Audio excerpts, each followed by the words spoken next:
So, Texas and Oklahoma have agreed to start joining the ACC conference starting in the year of 2025. And this ultimately is a money grab for both Oklahoma and Texas. This is another opportunity to bring in more revenue and things like that. I get it. You want to make money, and it's all about the money. But I will also say this.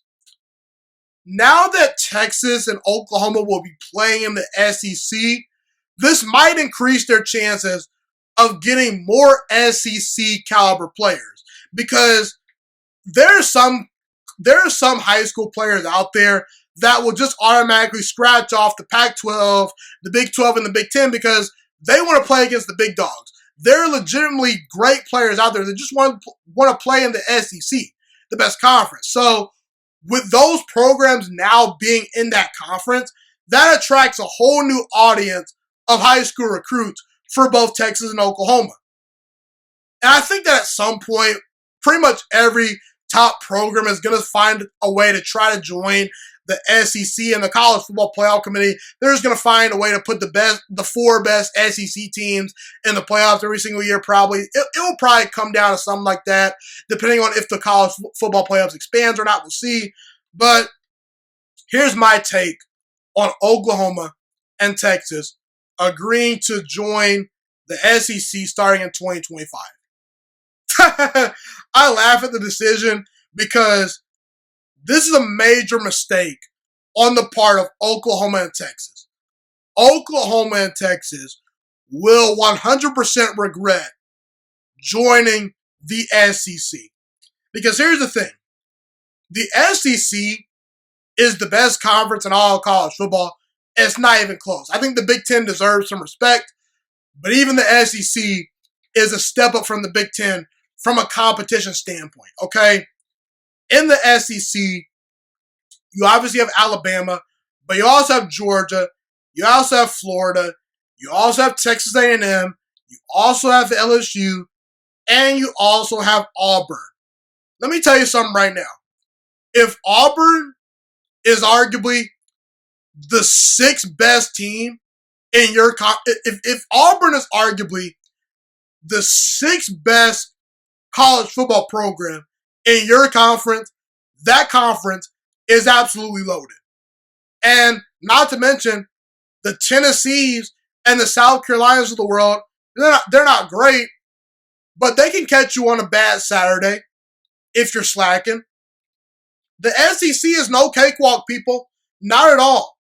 I don't think Oklahoma and Texas fanboys understand that. In the SEC, there are absolutely no weeks off. Zero. Zilch. Okay? Because in the Big 12, you get to beat up on teams like Kansas, Baylor, West Virginia, and Texas Tech. Basketball schools. Meanwhile, in the SEC, just the SEC playing style will wear your team down. In the Big 12, you know what that conference is all about? That conference is all about pillow fighting, being finesse football teams. They don't play a lot of defense, and they like scoring a lot of points.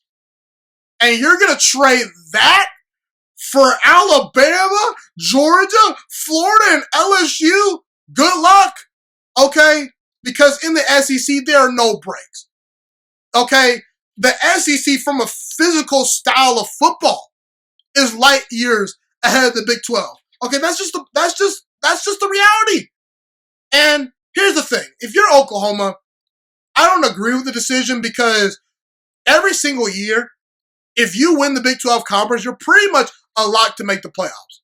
Okay, and really, there's no one else challenging Oklahoma in the Big 12. So while life is good, run with it, Oklahoma. Like, take advantage of this opportunity. But if you're Oklahoma, you're one of the best programs in all of college football. I say right now, Alabama, Clemson, Ohio State, Oklahoma, maybe LSU. Those are the five best programs in all of college football. I can understand why Oklahoma might have their ego, sky high and say, hey, we're going to try this thing. But Texas, you've got no business joining the SEC. No business.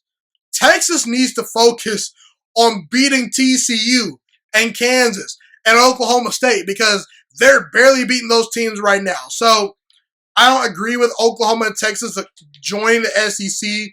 I think it's going to be a huge mistake for both programs, and they'll be exposed pretty quickly because the SEC, they'll bump them into shape pretty quickly. Thank you so much for watching this video today. Please also note that the Juiciest Sports Podcast is not just a YouTube channel. It is available on all podcasting platforms, including Spotify, Google Podcasts, iTunes, and Apple Podcasts. Also, if you enjoyed this video, be sure to like, comment, subscribe, and share this content with all your friends. This podcast is my favorite thing in the entire world right now. It is my passion. And I want more people to listen to this podcast. I really want this podcast to grow. Also, a fun fact about me is that I want to go into the sports broadcasting and media world once I graduate from the University of Toledo, a college in Northern Ohio. I am looking to become one of the next great sports broadcasters and analysts out in the world. And I potentially would like to start my own network if this podcast really truly grows. Or if I fall short of that goal, I would love to work for a big time network like ESPN or Fox Sports 1. I am open to all networks. So if you believe in my dreams and you see or hear my passion through the screen, be sure to tell all your friends about the Juiciest Sports Podcast. Stay motivated, you guys. Have a God bless day, and I'm out.